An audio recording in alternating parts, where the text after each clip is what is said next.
Hi hello friends, welcome back to my YouTube channel. ಇವತ್ತು ಮೊಸರು ಕೋಡುಬಳೆನ ಯಾವ ರೀತಿ ಮಾಡೋದು ಅಂತ ನೋಡೋಣ. ಚಿಕ್ಕ ಮಕ್ಕಳು ದೊಡ್ಡವರು ಎಲ್ಲರೂ ಇಷ್ಟಪಟ್ಟು ತಿನ್ನುವಂತಹ ಮೊಸರು ಕೋಡುಬಳೆ ಸಂಜೆ ಸ್ನ್ಯಾಕ್ಸ್ಗಾದರೂ ಮಾಡ್ಕೋಬೋದು, ಬೆಳಗ್ಗೆ ತಿಂಡಿಗಾದರೂ ಮಾಡ್ಕೋಬೋದು. ತುಂಬಾ ಟೇಸ್ಟಿಯಾಗಿರುತ್ತೆ, ಹಾಗೆ ಹೊರಗಡೆ ಕ್ರಿಸ್ಪಿ ಆಗಿರುತ್ತೆ, ಒಳಗಡೆ ಸಾಫ್ಟ್ ಆಗಿರುತ್ತೆ. ಎಲ್ಲರೂ ಇಷ್ಟಪಟ್ಟು ತಿನ್ನುವಂತಹ ಮೊಸರು ಕೋಡುಬಳೆನ ಇವಾಗ ಹೇಗೆ ಮಾಡೋದು ಅಂತ ನೋಡ್ಕೊಂಬರೋಣ.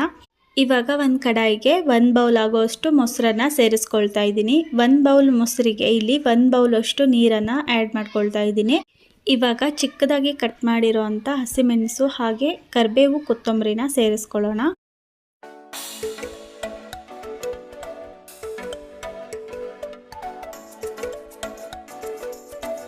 ಇವಾಗ 1 ಟೀ ಸ್ಪೂನ್ ಅಷ್ಟು ಜೀರಿಗೆನ ಆ್ಯಡ್ ಮಾಡ್ಕೊಳ್ಳೋಣ. ಇವಾಗ ಚೆನ್ನಾಗಿ ಒಂದ್ಸಲ ಮಿಕ್ಸ್ ಮಾಡ್ಕೋಬೇಕು. ಮೊಸರು ಪೂರ್ತಿ ತೆಳುವಾಗೋ ತನಕ, ಮಜ್ಜಿಗೆ ಥರ ಆಗೋ ತನಕನೂ ಚೆನ್ನಾಗಿ ಮಿಕ್ಸ್ ಮಾಡ್ಕೋಬೇಕು. ಮಜ್ಜಿಗೆ ಇದ್ದರೆ ಅದನ್ನು ಸಹ ಯೂಸ್ ಮಾಡಿಕೊಂಡು ಮಾಡ್ಬೋದು. ಮಜ್ಜಿಗೆ ಸ್ವಲ್ಪ ಮಂದಗಿದ್ದರೆ ತುಂಬಾ ಚೆನ್ನಾಗಿ ಬರುತ್ತೆ.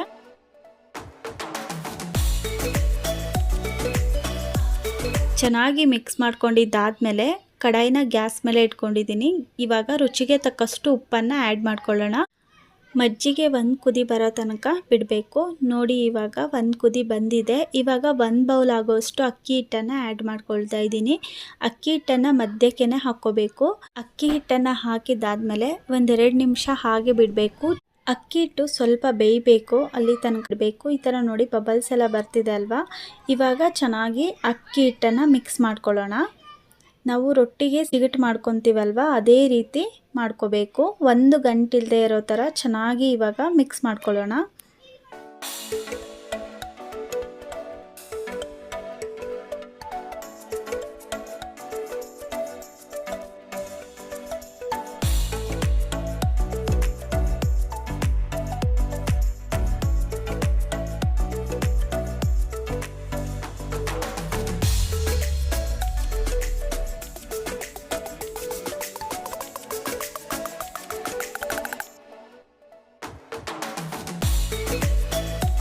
ಚೆನ್ನಾಗಿ ಮಿಕ್ಸ್ ಮಾಡ್ಕೊಂಡಿದ್ದಾದಮೇಲೆ ಒಂದು ಪ್ಲೇಟ್ನ ಮುಚ್ಚಿ 1-2 ನಿಮಿಷ ಹಾಗೆ ಬಿಡಬೇಕು.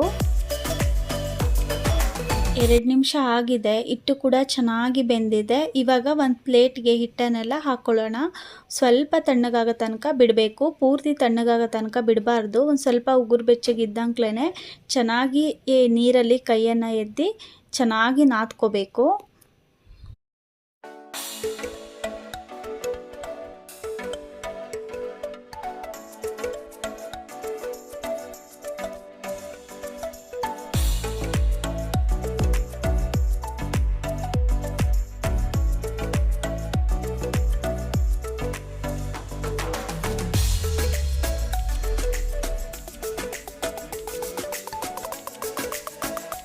ನೋಡಿ ಫ್ರೆಂಡ್ಸ್, ಇವಾಗ ಹಿಟ್ಟನ್ನೆಲ್ಲ ಚೆನ್ನಾಗಿ ನಾದ್ಕೊಂಡಿದ್ದೀನಿ. 1 ಗಂಟೆ ಇಲ್ಲದೆ ಇರೋ ಥರ ಸಾಫ್ಟಾಗಿ ಹಿಟ್ಟನ್ನು ನಾದ್ಕೊಂಡಿದ್ದೀನಿ.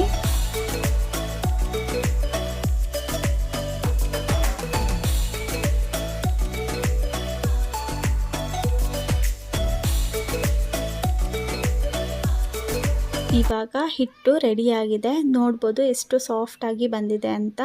ಇವಾಗ ಸ್ವಲ್ಪನೇ ಹಿಟ್ಟು ತಗೊಂಡು ನಮಗೆ ಕೋಡುಬಳೆ ಯಾವ ಸೈಜಿಗೆ ಬೇಕು ಅಂತ ನೋಡಿಕೊಂಡು ಚಿಕ್ಕ ಚಿಕ್ಕ ಉಂಡೆಗಳನ್ನಾಗಿ ಮಾಡಿಟ್ಕೊಳ್ಳೋಣ.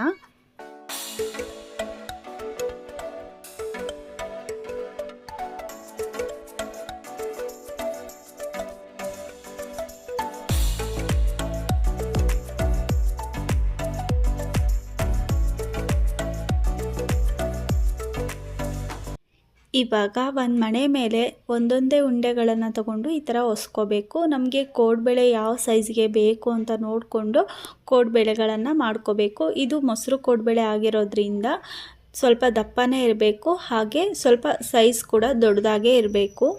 ನೋಡಿ, ಈ ಸೈಜ್ಗೆ ಇದ್ದರೆ ಸಾಕಾಗುತ್ತೆ. ಇವಾಗ ಒಂದ್ಸಲಿ ಎಣ್ಣೆಯಲ್ಲಿ ಫ್ರೈ ಮಾಡೋದಕ್ಕೆ ಎಷ್ಟು ಬೇಕಾಗುತ್ತಲ್ವ ಅಷ್ಟು ಮಾತ್ರ ಕೋಡುಬಳೆಗಳನ್ನು ಮಾಡ್ಕೊಳ್ತಾ ಇದ್ದೀನಿ. ಎಲ್ಲ ಕೋಡುಬಳೆಗಳನ್ನು ಒಂದೇ ಸಲ ಮಾಡಿ ಇಟ್ಕೋಬಾರ್ದು. ನೋಡಿ, ಒಂದು ಸಲ ಎಷ್ಟು ಬೇಕಾಗುತ್ತೋ ಅಷ್ಟು ಕೋಡುಬಳೆಗಳನ್ನು ನಾನು ರೆಡಿ ಮಾಡಿ ಇಟ್ಕೊಂಡಿದ್ದೀನಿ. ಇವಾಗ ಎಣ್ಣೆ ಕೂಡ ಕಾದಿದೆ. ಎಣ್ಣೆನ ಕಡಿಮೆ ಉರಿಯಲ್ಲಿ ಚೆನ್ನಾಗಿ ಕಾಯಿಸ್ಕೋಬೇಕು. ಒಂದೇ ಸಲ ಜೋರಾಗಿ ಉರಿನ ಇಟ್ಟು ಕಾಯಿಸ್ಕೋಬಾರ್ದು. ನೋಡಿ ಇವಾಗ ಎಣ್ಣೆ ಚೆನ್ನಾಗಿ ಕಾದಿದೆ. ಹಾಕಿದ ತಕ್ಷಣ ಈ ಥರ ಬಬಲ್ಸ್ ಬರಬೇಕು.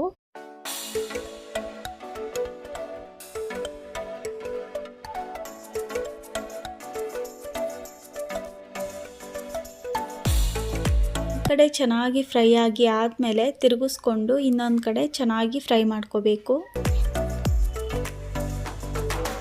ನೋಡಿ ಫ್ರೆಂಡ್ಸ್, ಇವಾಗ ಪೂರ್ತಿಯಾಗಿ ಬಬಲ್ಸ್ ಕಡಿಮೆ ಆಗಿದೆ. ಮೊಸರು ಕೋಡ್ಬಳೆ ಪರ್ಫೆಕ್ಟಾಗಿ ರೆಡಿ ಆಗಿದೆ. ಇವಾಗ ನೋಡ್ಬೋದು ಕಲರ್ ಕೂಡ ಸ್ವಲ್ಪ ಚೇಂಜ್ ಆಗಿದೆ. ಈ ಥರ ಕ್ರಿಸ್ಪಿಯಾಗಿ ಫ್ರೈ ಮಾಡ್ಕೋಬೇಕು. ನೋಡಿ ಎಷ್ಟು ಪರ್ಫೆಕ್ಟಾಗಿ ಬಂದಿದೆ ಮೊಸರು ಕೋಡ್ಬಳೆ.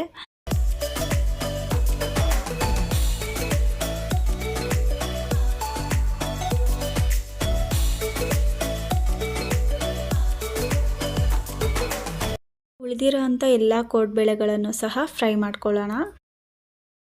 ಅದೇ ಥರ ತಿಂಡಿ ತಿಂದು ಬೋರ್ ಆದಾಗ ಈ ಥರ ಮೊಸರು ಕೋಡ್ಬಳೆನ ಒಂದ್ಸಲ ಟ್ರೈ ಮಾಡಿ. ತುಂಬಾ ಚೆನ್ನಾಗಿರುತ್ತೆ ಟೇಸ್ಟು. ಹಾಗೆ ಈವ್ನಿಂಗ್ ಏನಾದರೂ ಮಳೆ ಬರ್ತಾ ಇದೆ ಅನ್ನೋ ಟೈಮಲ್ಲೂ ಸಹ ಈ ಥರ ಮಾಡಿಕೊಂಡ್ರೆ ತುಂಬಾ ಚೆನ್ನಾಗಿರುತ್ತೆ. ಮಕ್ಕಳು ದೊಡ್ಡವರು ಎಲ್ಲರೂ ಇಷ್ಟಪಟ್ಟು ತಿಂತಾರೆ. ತುಂಬಾ ಟೇಸ್ಟಿಯಾಗಿರುವಂಥ ರೆಸಿಪಿ. ಎಲ್ಲರೂ ಒಂದ್ಸಲ ಟ್ರೈ ಮಾಡಿ ಹೇಗೆ ಬಂತು ಅಂತ ನನಗೆ ಕಮೆಂಟ್ ಮಾಡಿ.